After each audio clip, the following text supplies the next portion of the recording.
శ్రీరామాయణం ఈ లోకంలో మొదటగా వెలిసినటువంటి కావ్యం. వాల్మీకి భగవానుడు మానవజాతి చరిత్రను మొదటగా రాసినటువంటి కావ్యం శ్రీరామాయణం. బ్రహ్మలోకంలో ఇది శతకోటి ప్రవిస్తరమై వర్ధిల్లుతూ ఉంటుంది అని, కాని ఈ మానవ లోకానికి తగినట్టుగా 24,000 శ్లోకాలతో దానిని కూర్చి గాయత్రీ మహామంత్రాన్ని దాంట్లో నిక్షేపించి ఈ మానవాళి యొక్క ఉజ్జీవన కోసం ఆ మహానుభావుడు ప్రసాదించిన కావ్యం శ్రీరామాయణం. వాల్మీకి భగవానుడికి నారద మహర్షి దానిని సంక్షిప్తముగా 100 శ్లోకములలో ఉపదేశం చేస్తే శ్రీరామాయణ మహాకావ్యానికి అది మొదటి సర్గ అయింది. దానిని పారాయణ చేసినట్టయితే శ్రీరామాయణాన్ని అంతటినీ కూడా పారాయణ చేసిన ఫలితం మనకి లభిస్తుంది. శ్రీరామాయణాన్ని పఠిస్తే మానవుడు ఏ స్థితిలో తానున్నా తన యొక్క జీవితాన్ని సమర్థవంతమైనదిగా, పరోపకారానికి తగినట్లుగా, దానితో పాటు ఆముష్మికమైనటువంటి స్థితిని తాను సాధించడానికి వీలుగా తీర్చిదిద్దుకోగలిగే అవకాశం ఉంది. రామచంద్రుడు ధర్మానికి ప్రతిరూపం. మానవ జన్మ ధర్మాచరణ కోసం ఏర్పడ్డది. ధర్మం అంటే యతో అభ్యుదయ నిశ్రేయస సిద్ధి సధర్మ అంటారు. అభ్యుదయం అంటే ఇహలోకంలో సుఖం, నిశ్రేయసం అంటే పైలోకాల్లో సుఖం. మానవుడు ఆచరించే ప్రతి ఆచరణ ఇహలోక సుఖానికి విరుద్ధం కానట్లు, అది పైలోకానికి ఆటంకం కానట్లు ఉండాలి. ఈ రెంటిని సమన్వయం చేసుకుంటూ సాగించగలిగే ఒక వ్రతం మానవ జన్మ అంటే. మానవ జన్మలో అది పరచిన మల్లెల పాన్పు కాదు. ఎన్నెన్నో ఒడిదుడుకులు ఎదురవుతూ ఉంటాయి. సముద్రయానంలో అలలు నిరంతరము ఎదురవుతున్నట్లే మానవ జన్మకి కూడా దుఃఖములు, క్లేశములు, సమస్యలు అనంతములై అపారములై నిరంతరము ఎదురవుతూనే ఉంటాయి. అయితే అలాంటి వాటితో తన లక్ష్యాన్ని చెదుర్చుకోకుండా, ఒడిదుడుకులు తన మనస్సుని చెదరనీయక ఉండేటట్టుగా సమన్వయం చేసుకుంటూ వాటిని పరిష్కరించుకుంటూ ముందుకు సాగగలిగే ధైర్యాన్ని పొందడం మానవ జన్మకి అవసరం. అలా జీవితాన్ని సాగించడానికి మానవుడికి ఒక ఆదర్శం కావాలి. ఆదర్శం అంటే అద్దం. అద్దంలో తనను తాను చూసుకున్నప్పుడు తనలో ఉండే లోపాల్ని సవరించుకుని తనని అందంగా తీర్చిదిద్దుకోగలిగినట్లే శ్రీరామాయణాన్ని మనం అనుసంధించడం ద్వారా మనలోని లోపాల్ని సవరించుకుంటూ మన జీవితాన్ని కూడా సుందరముగా తీర్చిదిద్దుకోగలిగే అవకాశం ఉన్నది. అందుకే శ్రీరామాయణాన్ని మనం పఠించడం, శ్రీరామాయణాన్ని స్మరించడం, శ్రీరామనామాన్ని లిఖించడం మన జన్మని సమర్థవంతంగా తీర్చిదిద్దుకోవడానికి ఒక సాధనం. శ్రీరామాయణాన్ని అంతటినీ పారాయణ చేయలేకపోయినా ఈ సంక్షేప రామాయణాన్ని పారాయణ చేసిన తత్ఫలితం మనకి లభిస్తుంది. వాల్మీకి భగవానుకు నారదుడు దాన్నే ఉపదేశం చేస్తే దానిని తాను స్మరించుకుంటూ బ్రహ్మ యొక్క అనుగ్రహ విశేషం చేత వాల్మీకి ఆనాడు జరిగిన చరిత్రని జరిగినట్లుగా రచించి 24,000 శ్లోకాల గ్రంథంగా అనుగ్రహించాడు ఈ మానవ జాతికి. ఈ సంక్షేప రామాయణం దానికి సారం కనుక దీన్నే మూల రామాయణం అని అంటారు. ఈ రామాయణాన్ని మనం పారాయణ చేస్తూ రామచంద్రుడి యొక్క అనుగ్రహ విశేషం చేత మన జన్మని సమర్థవంతంగా తీర్చిదిద్దుకుందాం. జై శ్రీమన్నారాయణ.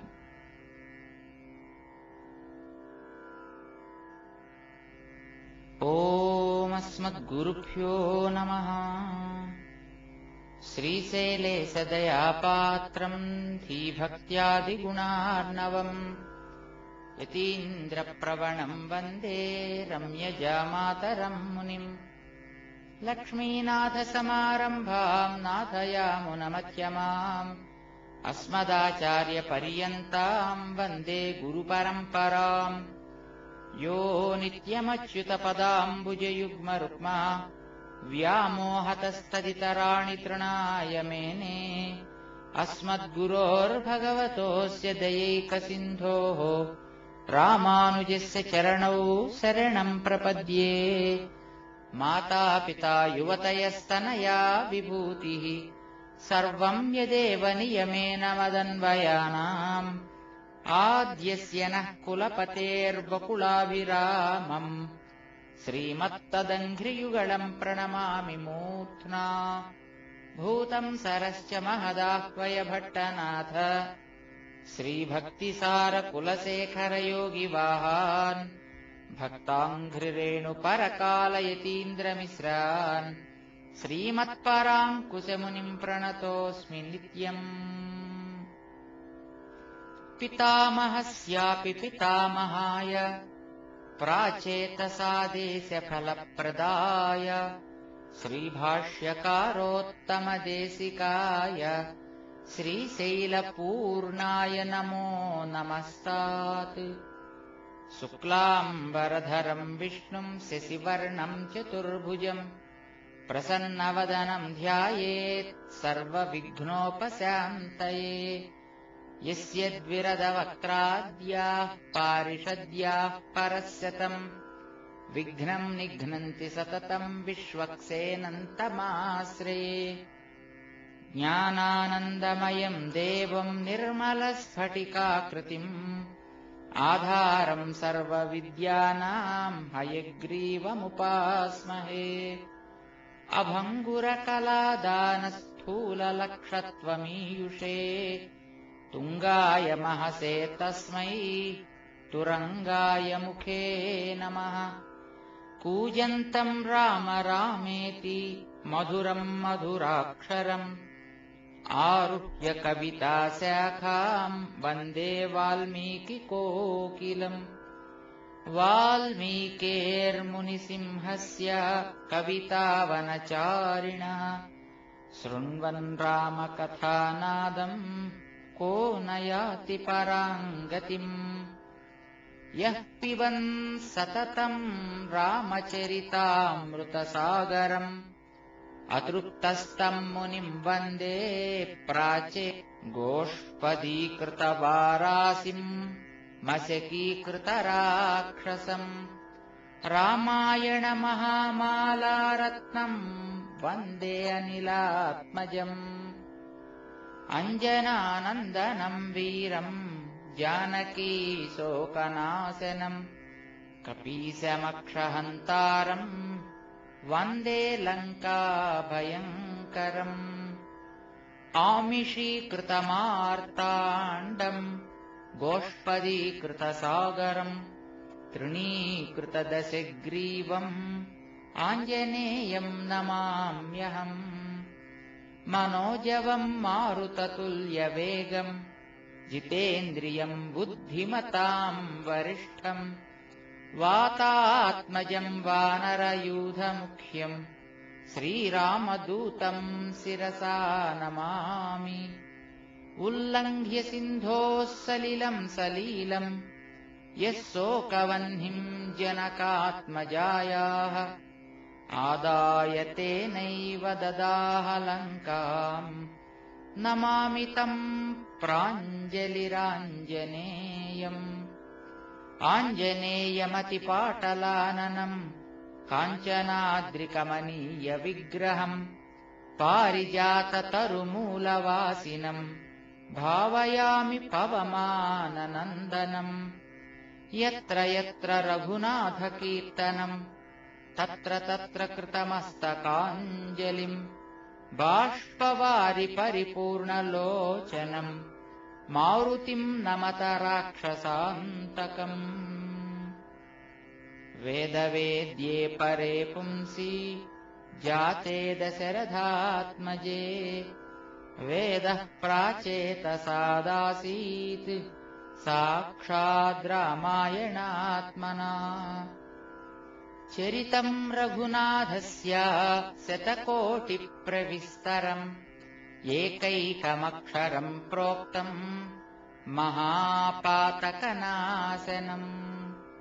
शृण्वन् रामायणम् भक्त्या यः पादम् पदमेव वा स याति ब्रह्मणस्थानम् ब्रह्मणा पूज्यते सदा वाल्मीकिगिरिसम्भूता रामसागरगामिनी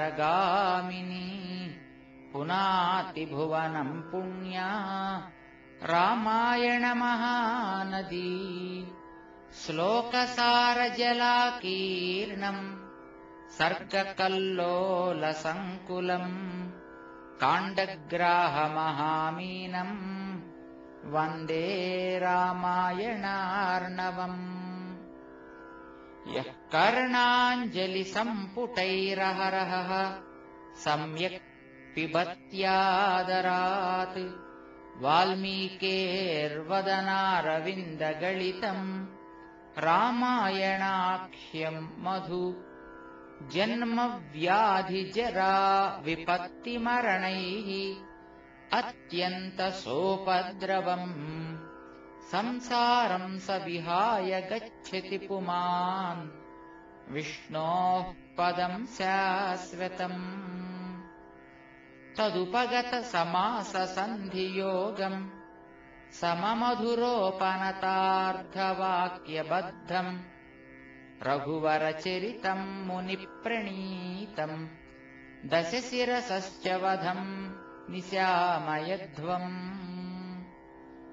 श्रीराघवम् दशरथात्मजमप्रमेयम् सीतापतिम् रघुकुलान्वयरत्नदीपम् आजानुबाहुमरविन्ददलायताक्षम् रामम् निशाचरविनाशकरम् नमामि वैदेही सहितम् सुरद्रुमतले हैमे महामण्डपे मध्ये पुष्पकमासने मणिमये वीरासने सुस्थितम् अग्रे वाचयति प्रभञ्जनसुते तत्त्वम् मुनिभ्यः परम् व्याख्यान्तम् भरतादिभिः परिवृतम् रामम् भजे श्यामलम्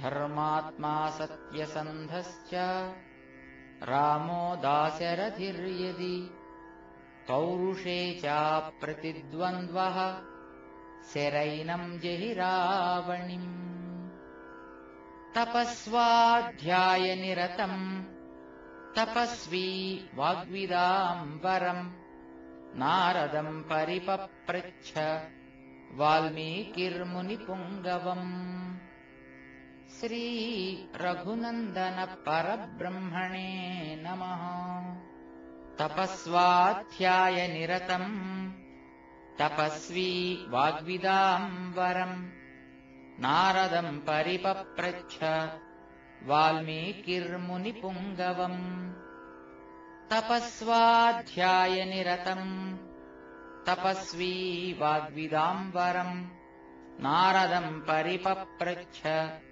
वाल्मीकिर्मुनिपुङ्गवम् कोऽन्वस्मिन् साम्प्रतम् लोके गुणवान् कश्च वीर्यवान् धर्मज्ञश्च कृतज्ञश्च सत्यवाक्यो दृढव्रतः चारित्रेण च को युक्तः सर्वभूतेषु को हितः विद्वान् कः कः समर्थश्च कश्चैकप्रियदर्शनः आत्मवान् को जितक्रोधो द्युतिमान् को न सूयकः कस्य बिभ्यति देवाश्च जातरोषस्य संयुगे एतदिच्छाम्यहम् श्रोतुम् परम् कौतूहलम् हि मे महर्षे त्वम् समर्थोऽसि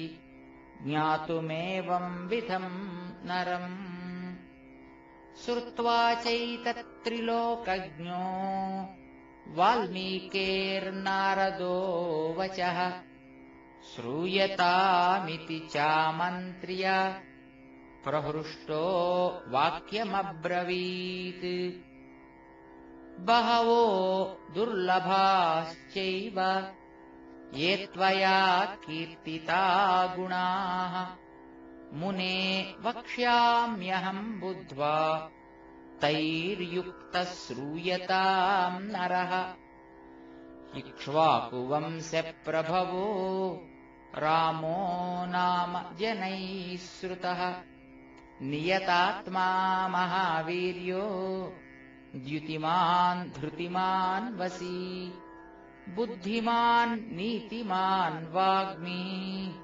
श्रीमान् शत्रुनिबर्हणः विपुलांसो महाबाहुः कम्बुग्रीवो महाहनुः महोरस्को महेश्वासो गूढजत्रुररिन्दमः आजानुबाहुः सुशिराः सुललाटः सुविक्रमः समः समविभक्ताङ्गः स्निग्धवर्णः प्रतापवान् पीनवक्षो विशालाक्षो लक्ष्मीवान् शुभलक्षणः धर्मज्ञः सत्यसन्धश्च प्रजानाम् च हिते रतः यशस्वी ज्ञानसम्पन्नः शुचिर्वस्यः समाधिमान् प्रजापतिसमः श्रीमान् धाता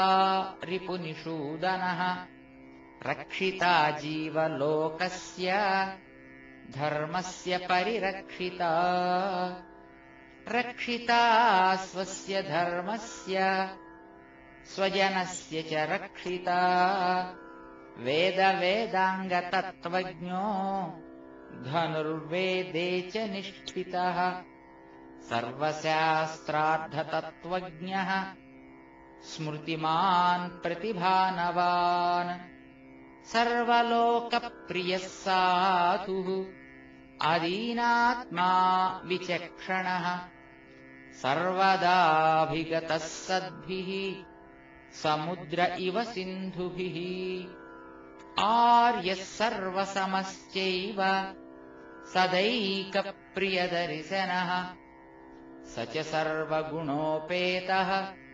कौसल्यानन्दवर्धनः समुद्र इव गाम्भीर्ये धैर्येण हिमवानिव विष्णुना सदृशो वीर्ये सोमवत्प्रियदर्शनः कालाग्निसदृशः क्रोधे क्षमया पृथिवी समः धनदेन समस्त्यागे सत्ये धर्म इवापरः तमेवम् गुणसम्पन्नम् रामम् सत्यपराक्रमम् ज्येष्ठम् श्रेष्ठगुणैर्युक्तम् प्रियम् दशरथसुतम् प्रकृतीनाम् हितैर्युक्तम् प्रकृतिप्रियकाम्यया यौवराज्येन संयोक्तुम्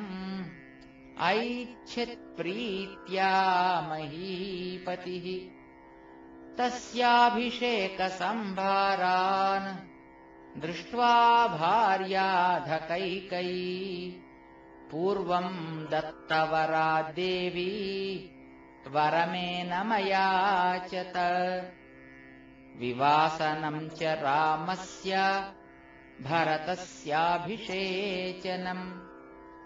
सतस्य वचनाच्चैव धर्मपाशेन संयतः विवासयामास सुतम् रामम् दशरथः प्रियम् स जगामवनम् वीरः प्रतिज्ञामनुपालयन् पितुर्वचननिर्देशात् कैकेय्याः प्रियकारणात् तम् व्रजन्तम् प्रियो भ्राता लक्ष्मणोऽनुजगामः स्नेहाद्विनयसम्पन्नः सुमित्रानन्दवर्धनः भ्रातरम् दयितो भ्रातुः सौभ्रात्रमनुदर्शयन् रामस्य दयिता भार्या नित्यम् प्राणसमाहिता जनकस्य कुले जाता देवमायेव निर्मिता सर्वलक्षणसम्पन्ना नारीणामुत्तमावधूः सीताप्यनुगता रामम् शशिनम् रोहिणी यथा पौरैरनुगतो दूरम् पित्रा दशरथेन च शृङ्गिबेरपुरे सूतम् गङ्गाकूले व्यसर्जयत् गुहमासाद्य धर्मात्मा निषादाधिपतिम् प्रियम् गुहेन सहितो रामो लक्ष्मणेन च सीतया ते वनेन वनम् गत्वा नदीस्तीर्त्वा बहूदकाः चित्रकूटमनुप्राप्य भरद्वाजस्य शासनात् रम्यमावसधम् कृत्वा रममाणा वने त्रयः देवगन्धर्वसङ्काशाः तत्र ते न्यवसन् सुखम् चित्रकूटम् गते रामे पुत्रशोकातुरस्तदा राजा दशरथः स्वर्गम् जगाम विलपन् सुतम् मृते तु तस्मिन् भरतो वसिष्ठप्रमुखैर्द्विजैः नियुज्यमानो राज्याय नैच्छद्राज्यम् महाबलः स जगामवनम् वीरो रामपादप्रसादकः गत्वा तु स महात्मानम् रामम् सत्यपराक्रमम् अयाचद्भ्रातरम् रामम् आर्यभावपुरस्कृतः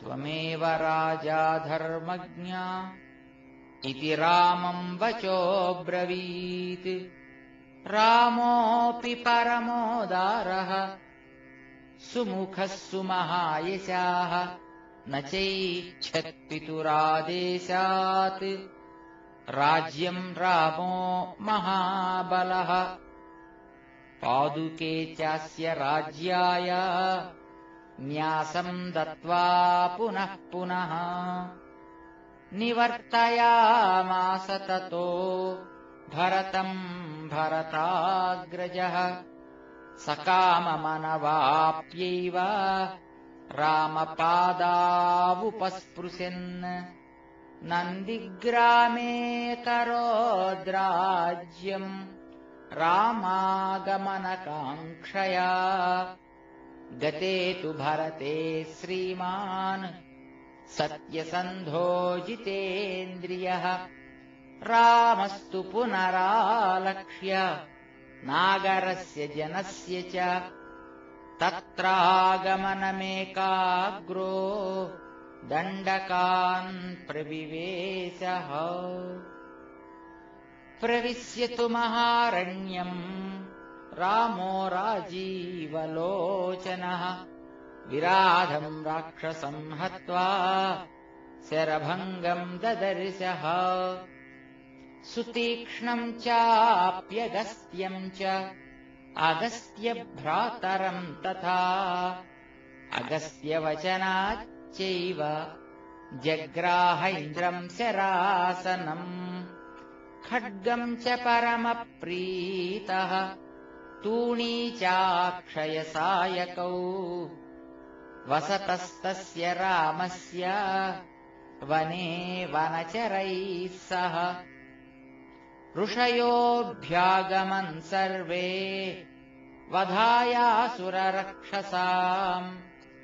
स तेषाम् प्रतिशुश्राव राक्षसानाम् तथा वने प्रतिज्ञातश्च रामेण वधः संयति रक्षसाम् ऋषीणामग्निकल्पानाम् दण्डकारण्यवासिनाम् तेन तत्रैव वसता जनस्थाननिवासिनी विरूपिता शूर्पणखा राक्षसी कामरूपिणी ततः शूर्पणखा वाक्यात् उद्युक्तान् सर्वराक्षसान् खरम् त्रिशिरसम् चैव दूषणम् चैव राक्षसम् निजघानरणे रामः तेषाम् चैव पदानुगान् वने तस्मिन्निवसता जनस्थाननिवासिनाम् रक्षसाम् निहतान्यासन् सहस्राणि 14 ततो ज्ञातिवधम् श्रुत्वा रावणः क्रोधमूर्च्छितः सहायम् वरयामास मारीचम् नाम राक्षसम् वार्यमाणः सुबहुशो मारीचेन स रावणः न विरोधो बलवता क्षमो रावण तेन ते अनादृत्य तु तद्वाक्यम् रावणः कालचोदितः जगामसः मारीचः तस्याश्रमपदम् तदा तेन मायाविना दूरम् अपवाह्य नृपात्मजौ जहार भार्याम् रामस्य गृध्रम् हत्वा जटायुषम् गृध्रम् च निहतम् दृष्ट्वा हृताम् श्रुत्वा च मैथिलीम् राघवः शोकसन्तप्तो विललापाकुलेन्द्रियः ततस्तेनैव शोकेन गृध्रम् दग्ध्वा जटायुषम् मार्गमाणो वने सीताम् राक्षसम् सन्ददर्शः कबन्धम् नाम रूपेण विकृतम् घोरदर्शनम् तम् निहत्य महाबाहुः ददाह स्वर्गतश्च सः स चास्य कथयामास शबरीम् धर्मचारिणीम् श्रमणीम् धर्मनिपुणाम् अभिगच्छेति राघव सोऽभ्यगच्छन्महातेजाः शबरीम् शत्रुसूदनः शबर्या पूजितः सम्यक् रामो दशरथात्मजः पम्पातीरे हनुमता सङ्गतो वानरेणः हनुमद्वचनाच्चैव सुग्रीवेण समागतः सुग्रीवाय च तत्सर्वम् संसिद् रामो महाबलः आदितस्तद्यथावृत्तम् सीतायाश्च विशेषतः सुग्रीवश्चापि तत्सर्वम् श्रुत्वा रामस्य वानरः चकार सख्यम् रामेण प्रीतश्चैवाग्निसाक्षिकम् ततो वानरराजेन वैरानुकथनम् प्रति रामायावेदितम् सर्वम् प्रणयाद्दुःखितेन च प्रतिज्ञातम् च रामेण तदा वालिवधम् प्रति वालिनश्च बलम् तत्र कथयामास वानरः सुग्रीवः शङ्कितश्चासीत् नित्यम् वीर्येण राघवे राघवप्रत्ययार्थम् तु दुन्दुभेः कायमुत्तमम् दर्शयामास सुग्रीवो महापर्वतसन्निभम् उत्स्मयित्वा महाबाहुः प्रेक्ष्य चास्ति महाबलः पादाङ्गुष्ठेन चिक्षेप सम्पूर्णम् दशयोजनम् बिभेद च पुनः सालान् सप्तैकेन महेषुणा गिरिम् रसातलम् चैव जनयन् प्रत्ययम् तदा ततः प्रीतमनास्तेन विश्वस्तः स महाकपिः किष्किन्धाम् रामसहितो जगाम च गुहाम् तदा ततो गर्जद्धरिवरः सुग्रीवो हेमपिङ्गळः तेन नादेन महता निर्जगाम हरीश्वरः अनुमान्य तदा ताराम् सुग्रीवेण समागतः निजघान च तत्रैनम् शरेणैकेन राघवः ततः सुग्रीववचनात् हत्वा वालिनमाहवे सुग्रीवमेव तद्राज्ये राघवः प्रत्यपादयत् स च सर्वान् समानीय वानरान् वानरर्षभः दिशः प्रस्थापयामास दिदृक्षुर्जनकात्मजाम् ततो गृध्रस्य वचनात् सम्पातेर्हनुमान् बली शतयोजनविस्तीर्णम् पुप्लुवे लवणार्णवम् तत्र लङ्काम् समासाद्य पुरीम् रावणपालिताम् ददर्श सीताम् ध्यायन्तीम् अशोकवनिकाम् गताम् निवेदयित्वाभिज्ञानम् प्रवृत्तिम् च निवेद्य च समाश्वास्य च वैदेहीम् मर्दयामास तोरणम् पञ्चसेनाग्रगान् हत्वा सप्तमन्त्रिसुतानपि शूरमक्षम् च निष्पिष्य ग्रहणम् समुपागमत् अस्त्रेणोन्मुक्तमात्मानम् ज्ञात्वा पैतामहाद्वरात्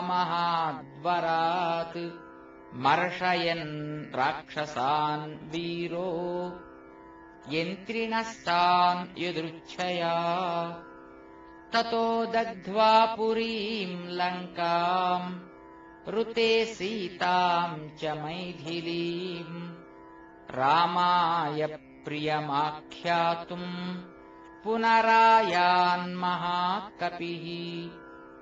सोऽभिगम्य महात्मानम् कृत्वा रामम् प्रदक्षिणम् न्यवेदयदमेयात्मा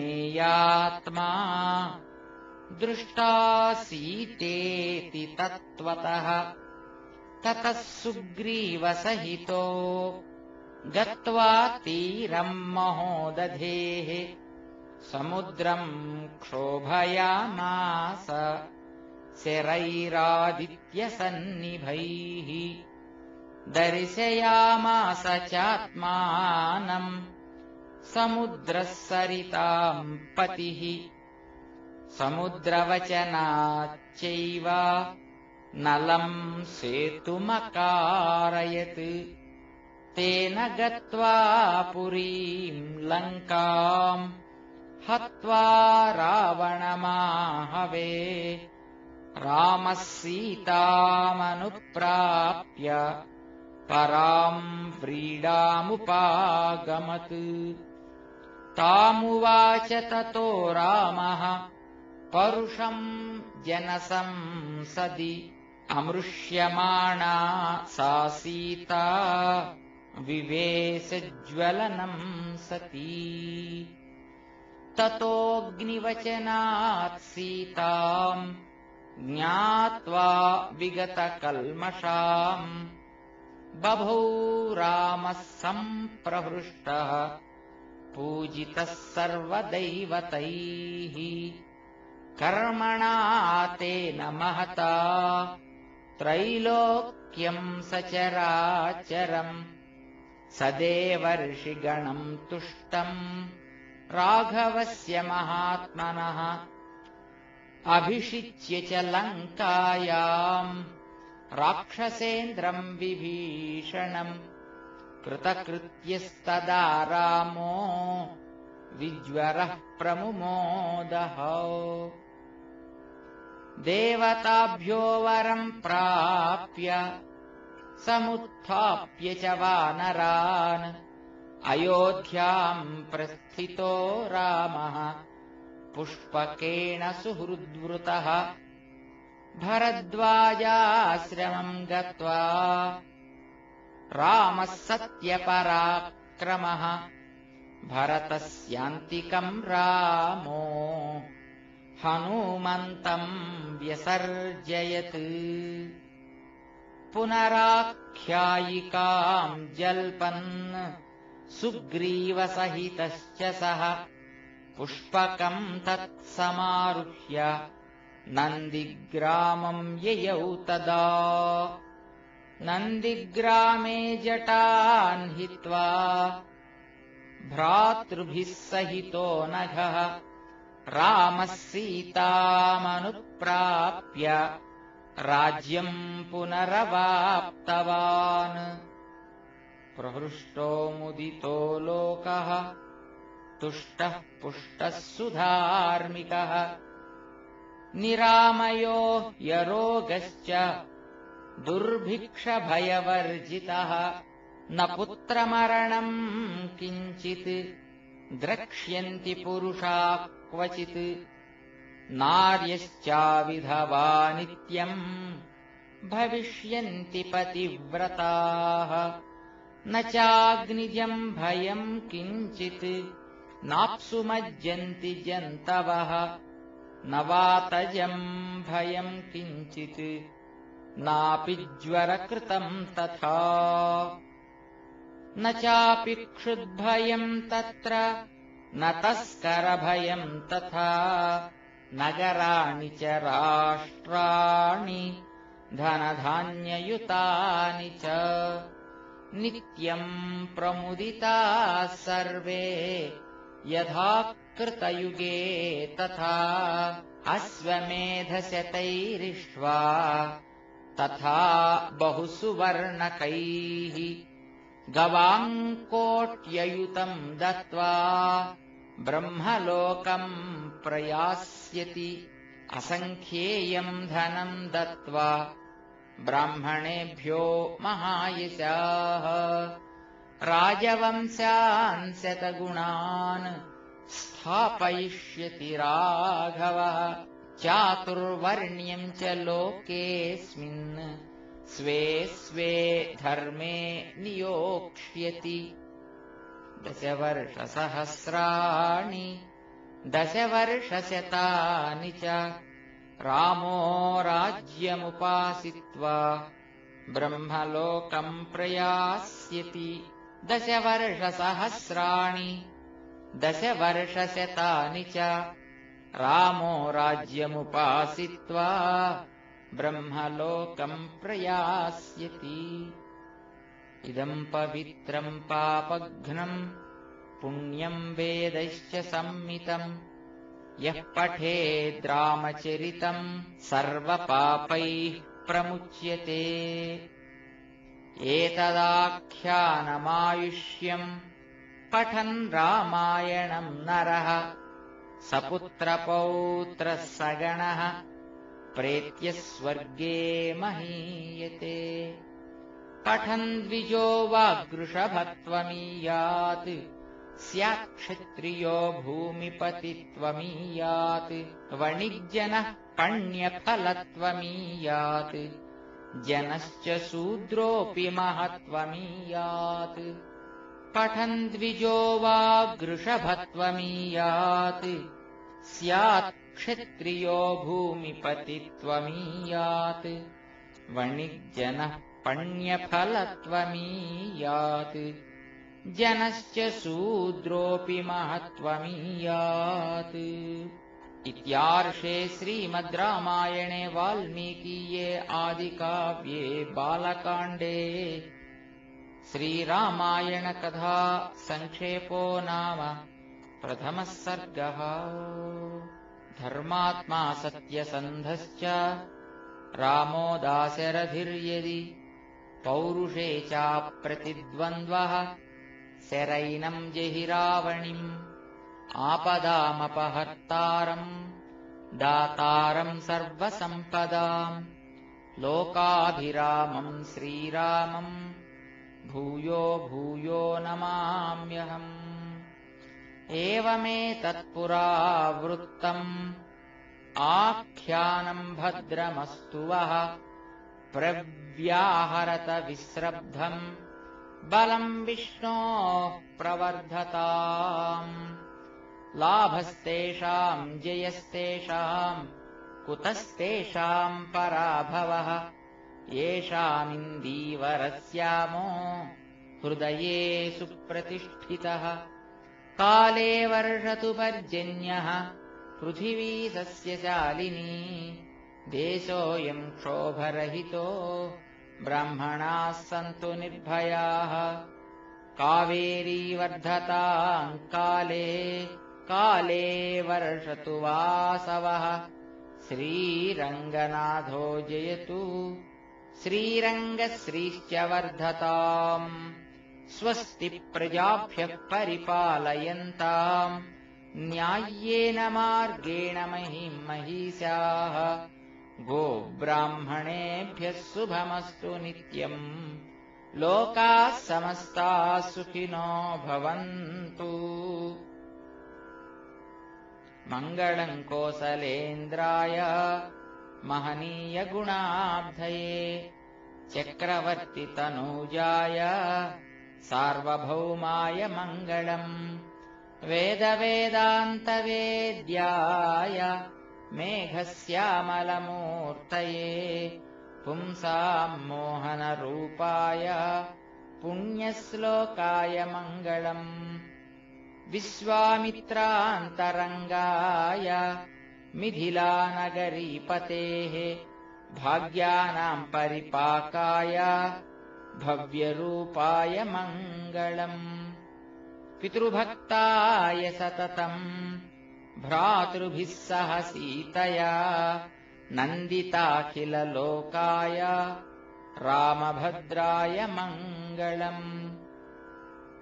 त्यक्तसाकेतवासाय चित्रकूटविहारिणे सेव्याय सर्वयमिनाम् धीरोदाराय मङ्गलम्। सौमित्रिणा च जानक्या चापबाणासिधारिणे